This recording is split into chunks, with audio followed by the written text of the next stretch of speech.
বদরুদ্দিন আজমল সাহেব ফোন করছেন, বলছেন যে আমি ফ্লাইটে বই গেছি, আমি মক্কা শরীফ যাওয়ার পথে 5-7 মিনিটের মাঝে আমার ফ্লাইট ছাড়ি দিব। ফারুল যদি টিকিটটা আমরা জেনারেল সেক্রেটারি বশির সাহেব ঘোষণা করবো, আমার তরফ থেকে আপনারা জানাই দিলাম যে শাহাবুল ইসলাম চৌধুরী ফারুল চৌধুরীর মনোনয়ন কনফার্ম হইল। তার পক্ষ থেকে আমি পাইলাম ইফতারের 5 মিনিট আগে, ইফতার সামনে লইয়া বাদ। তখন আমার কইছেন যে বিধায়ক নিজামুদ্দিন চৌধুরী, জাকির হোসেন লস্কর, সুজামুদ্দিন লস্কর এবং হাইলাকান্দির প্রেসিডেন্ট অ্যাডভোকেট আফজল ভাই, মৌলানা নজমুদ্দিন সাহেব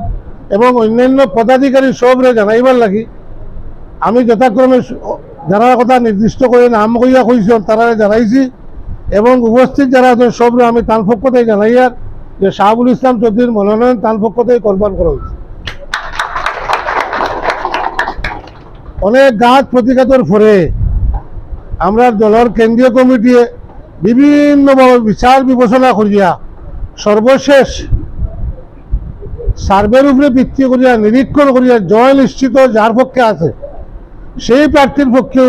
শেষ সিদ্ধান্ত দিয়েছেন আমরা জানা মতো। গতিকে আমরা প্রত্যেকের দায়িত্ব হইল এখন দলের কেন্দ্রীয় কমিটি, যেহেতু আমরা জেলা কমিটির কর্মকর্তা, বিভিন্ন স্তরের সমষ্টি কমিটির কর্মকর্তা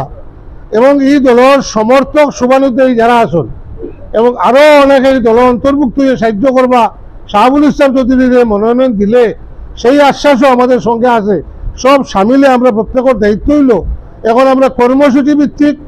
আমরা কাজ প্রত্যেকটা অঞ্চলে চালাইয়া সঠিকভাবে প্রার্থীরে জয়ী করার নিমিত্তে আমরা প্রত্যেকে কাজ করিয়া যাওয়ার